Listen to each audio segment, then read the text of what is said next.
Gracias, señor Donati.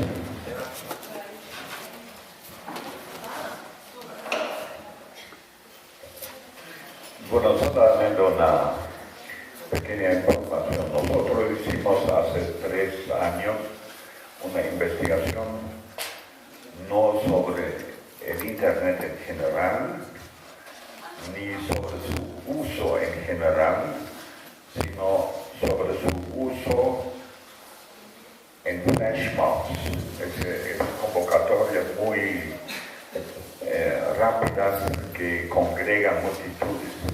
Y comparamos los países arábigos con los países andinos. Y resultaba que había una gran diferencia entre los países arábigos y los países andinos, porque en los países arábigos la comunicación era básicamente política y en los países andinos era básicamente lúdica. Y se notaba una diferencia fundamental entre ambos espacios. Ya, muchas gracias.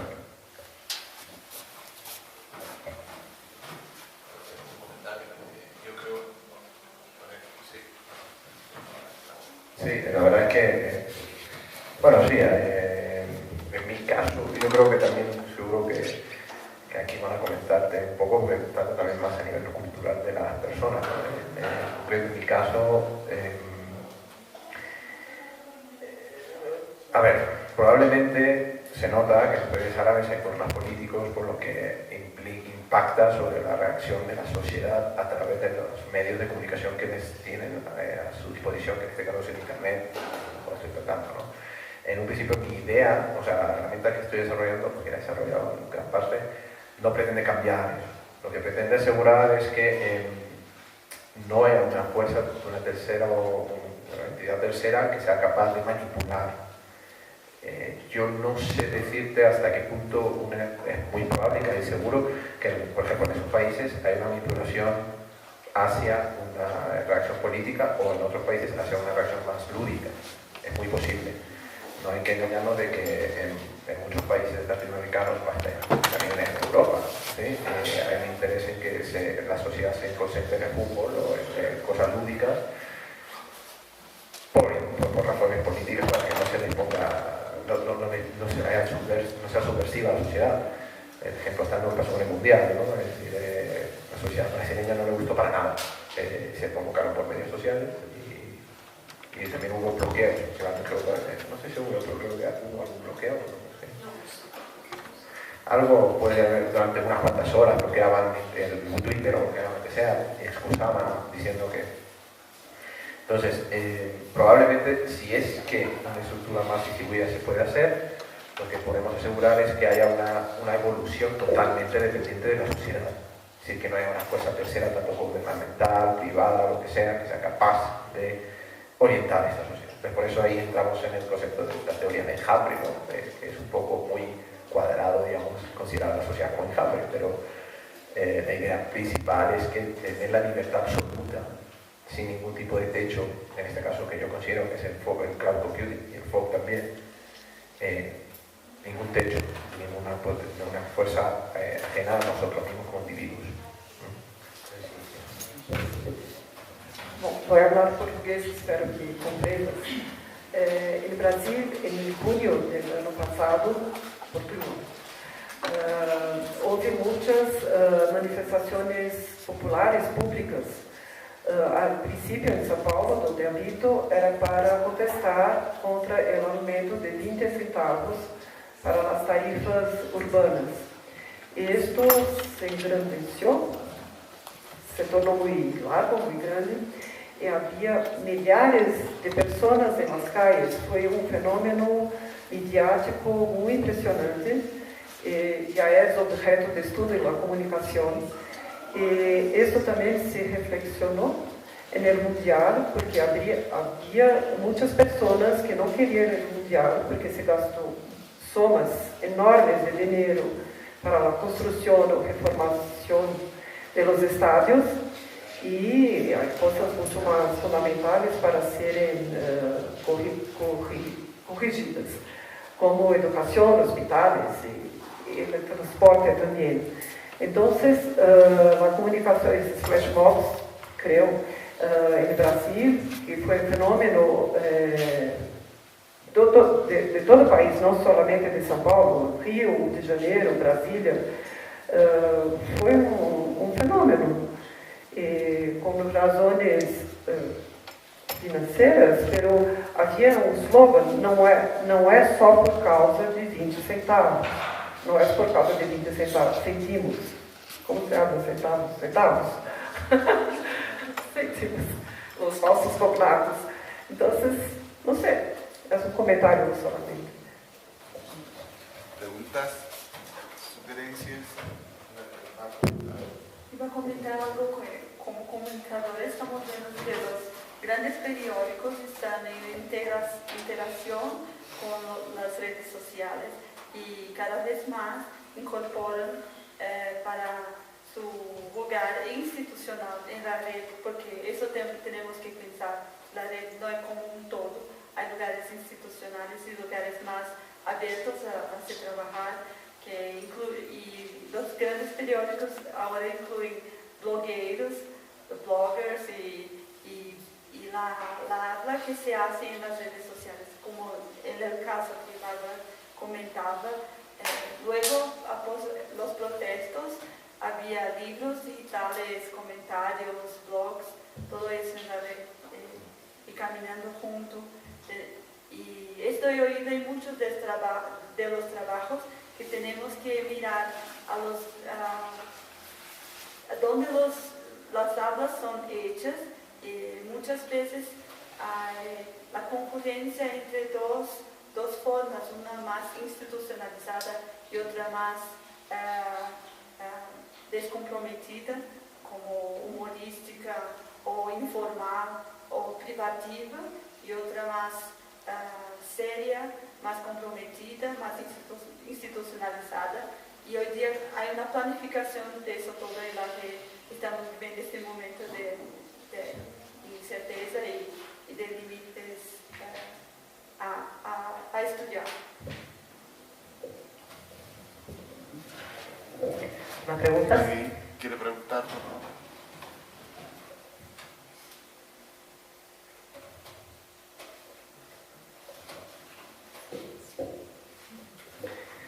No hay más preguntas. Aquí hay una.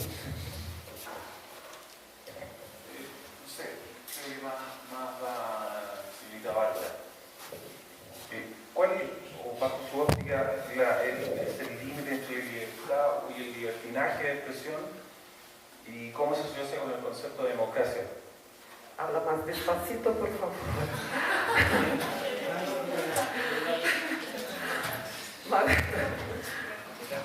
Bajo su óptica, ¿cómo ves es el límite entre la libertad y el libertinaje de expresión y cómo lo asocias con el concepto de democracia? Esta es la cuestión.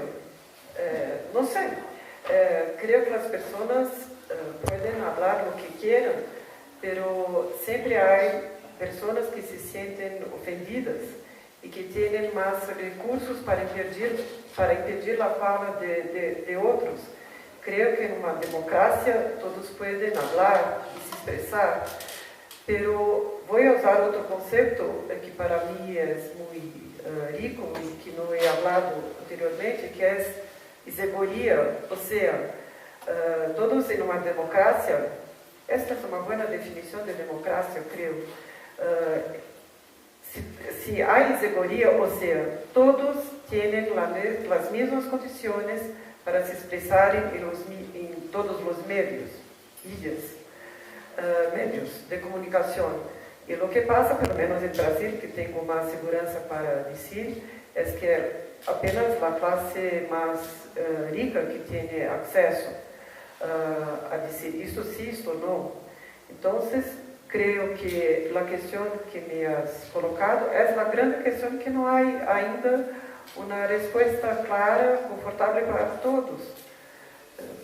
No sé, creo que si hubiera isegoría, o sea, los menos afortunados, las personas que no tienen tanta inclusión digital, si pudiesen se manifestar con la misma facilidad que los dueños de los periódicos más importantes de Brasil, ahí sí sería una democracia plena. No sei responder, porque, como he dicho, eu trouxe o problema, não a solução. Sí, hacia mí, pero sí que quería comentar que creo que en general la libertad de uno empieza cuando, bueno, esa es la frase típica, ¿no? Independientemente de si existe o no existe una manipulación de la sociedad a través de las redes sociales, etc., creo que fundamental es reconocer la responsabilidad, ¿no? Una persona responsable no va a efectuar daño a otra persona. Nosotros, al fin y al cabo, no nos juzgan antes de hacer una acción, por lo mismo nosotros no deberían censurarnos antes de hacer una acción dañina a otro. Bueno, entonces sí, claramente hay que haber algún tipo de control, pero ese control creado por la sociedad, de la misma forma que hoy vivimos un sistema democrático, ¿no? Un gobierno con sus leyes y, bueno, respetando digamos, un consenso general, ¿no? Lo importante es que no haya una manipulación, lo que yo argumento, ¿no? Que no haya una manipulación secreta, oculta, de los medios centrales, ¿no? De los Facebook, Google, en colaboración con algunos gobiernos.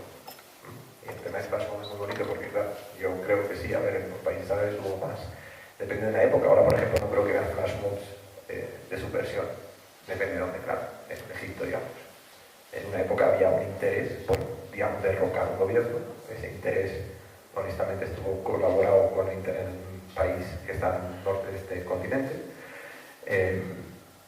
Y las empresas, por ejemplo, Twitter, Facebook y Google, están organizadas en Estados Unidos. Entonces, por alguna razón es muy curioso que las redes sociales estaban por alguna razón, ¿sabes?, saltando cuando fue el tema de derrocar a Mubarak, pero no cuando fue el tema de derrocar a Mursi. Entonces, te das cuenta que sí hay una manipulación de las entidades privadas que manejan a las entidades privadas que manejan las redes sociales, y que definitivamente creo que es fundamental liberar a las personas de ese yugo, Queria falar uma coisa para usted, Jonathan. Eu não sei se houve em Brasil durante o Mundial restrições, mas o que houve foi muita repressão policial em los manifestantes. Isso foi muito grave e muita polêmica em cima, justamente, quem são as pessoas que estão allá. Y había las personas que solamente querían dañar las cosas, derrubar, quebrar. Entonces, pero no tengo conocimiento si Twitter o otros sistemas de información fueron suspensos durante el Mundial. No sé, creo que no. Si no me equivoco, yo estuve en Brasil durante la Copa de Confederaciones, que fue en 2000, estoy mezclando las cosas, pero en esa época creo que hubo, pero bueno. Sí.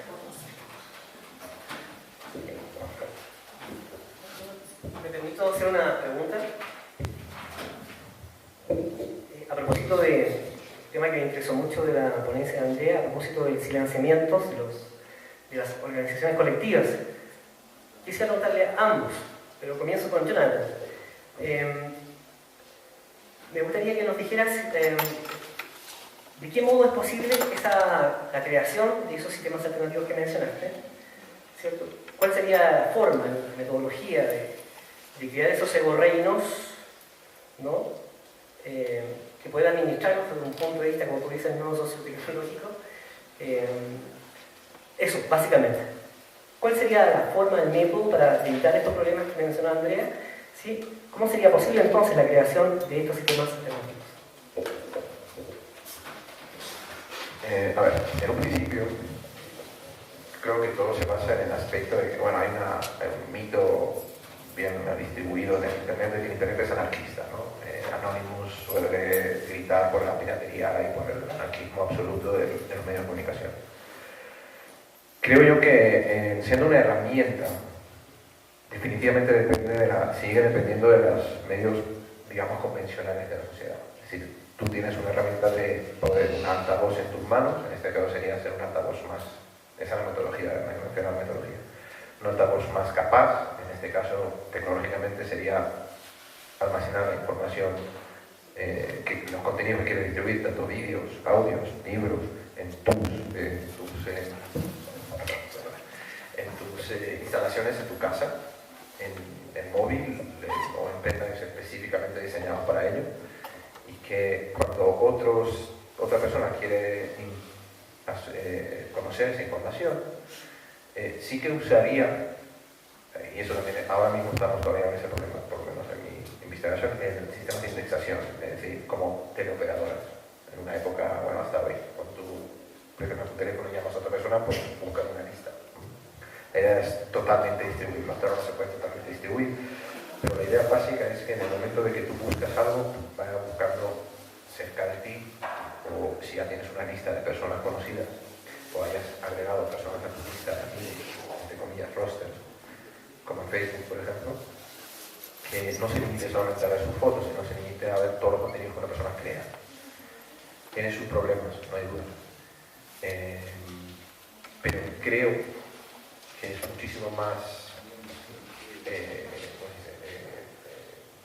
saludable para una sociedad que esté el poder de la difusión de contenidos en las manos totalmente del individuo. La metodología sería dependiendo de, lógicamente, de estructuras sociales o de la sociedad en la cual se encuentre, si es un estado, si es una ciudad o si es un barrio. Es decir, lógicamente en un barrio, si yo publico algo que daña a mi vecino, el barrio puede venir y decirme, señor, no lo haga, por favor. Entonces, no hay otra forma, creo, no sé si te contesté a la pregunta, pero la metodología técnica, si te quieres tomar a nivel técnico, los protocolos de comunicación hoy en día que existen permiten una comunicación directa entre dos móviles o dos entes inteligentes electrónicos, y eso nos asegura una independencia total de sistemas centralizados. De esa forma solucionamos en gran parte el que otra gente venga y inyecte información en la sociedad de forma, digamos, subjetiva. No sé si te he solucionado, te he contestado, ¿no? Vamos a permitir que las organizaciones sociales que pretenden ser silenciadas empoderen esas tecnologías y creen sus propias prácticas. Bien, agradecemos.